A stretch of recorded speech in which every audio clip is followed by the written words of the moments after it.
Na msikilizaji wa Channel Africa, na baada ya kutoka kule Msumbiji, sasa tuelekee nchini Kenya. Kule tunaambiwa ya kuwa usumbufu umeripotiwa katika viwanja vya ndege kote nchini Kenya baada ya wafanyakazi wa usafiri wa anga kuanza mgomo baridi. Awali Abedi Jean de la Croix alifanya mahojiano naye Martin Weren ambaye ni mchambuzi wa masuala ya kisiasa kutoka Nairobi nchini Kenya. Abedi alimuuliza ni kwa nini wafanyakazi hao wamegoma. Martin Weren alifafanua zaidi kuhusiana na sakata hilo.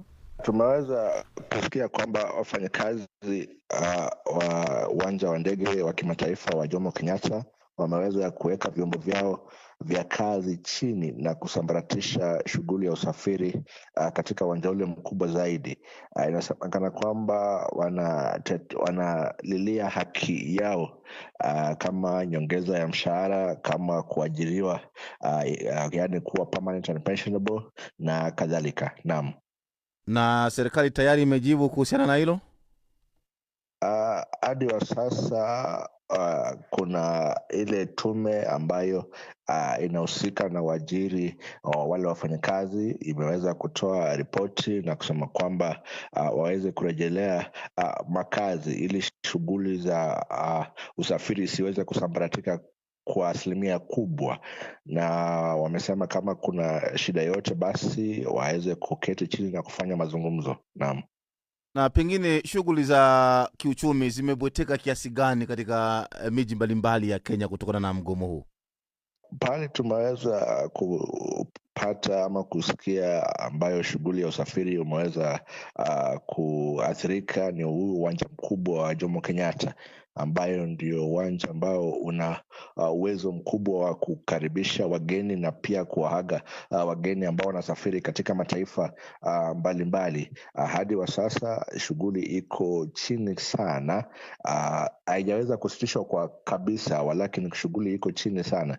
Tumeona kwamba zile mashirika za mandege zikiweza kutoa ujumbe na kuambia wasafiri waweze kuangalia katika mitandao na kujua kwamba hizo ndege zao zitaweza kutoka wakati mgani, na kaa sivyo waweze kufanya ile, yani tunaita rebooking za ndege zingine hadi wakati kutakuwa na usafiri wa 100%. Naam. Kwenye uwanja wa ndege kuna makampuni mengi sana ambayo yanafanya kazi. Ni wafanyakazi wa kampuni gani ambao wanahusishwa moja kwa moja na mgomo huu? Katika uwanja wa ndege, yes, kuna makampuni tofauti tofauti, walakini kuna pia zile mashirika za kutetea haki za wafanyakazi. Kwa mfano ile wale wanachama wa kundi ambayo inajiita KAWI, ambayo ndio imehusika kwa ukubwa na haya kususia kwa kufanya kazi. Tunaweza kushuhudia kwamba siku 7 iliyopita waliweza kutoa ilani na kusema kwamba wataweza ama wafanyakazi wao wataweza kuweka shughuli zao chini. Wanatokea katika afisi kadha kadha, kwa mfano Kenya Airport Authority ambayo ni KAA, ambao mara nyingi wanahusika na kukagua mikoba, mabegi na kufanya ile, yani security screening katika ile airport. Kuna wale wenye wanapokea mizigo, kuna wale pia wenye kuangalia pasipoti na kadhalika. Naam. Hebu tuambie, ndege za kutoka nje zinaruhusiwa kutua? Naam, shughuli zinafanyika. Usiwezi sema uwanja umesambaratika kwa 100% kwa 100, walakini kwa upole sana, kwa sababu ile manpower kidogo imefifia, imekuwa hafifu. Naam. Na mpaka sasa anavyozungumza nawe, hao wafanyakazi wanaendelea kugoma? Naam, wanaendelea kugoma na wameapa kwamba hadi matakwa yao yaweze kutimizwa, basi ndio watarejelea katika shughuli ya usafiri 100%. Naam. Na wanaomba nyongeza mishahara ya asilimia ngapi?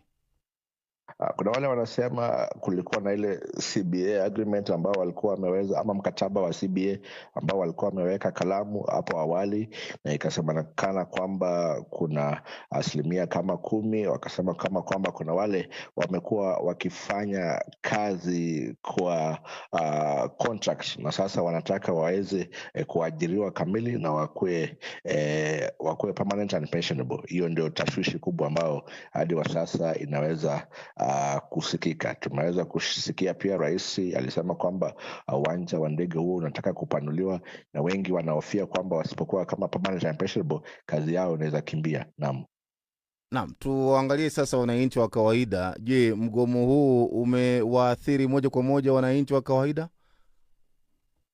Kwa kweli mgomo huu umeweza kuadhiri baadhi ya watu kadhaa, haswa ambao walikuwa na shughuli. Kwa mfano unatarajia kuelekea nchi fulani, kwa mfano masomo, kuna wale wanaenda haswa wale wanaenda kwa matibabu, inakuwa changamoto sana.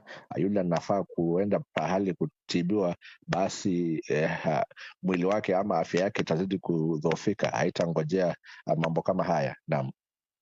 Martin, mimi nikushukuru sana kwa kutuambia mawili matatu kuhusiana na taarifa hiyo, na poleni sana Kenya. Shukran. Umetoka kusikiliza taarifa hiyo, msikilizaji, kutoka kule nchini Kenya.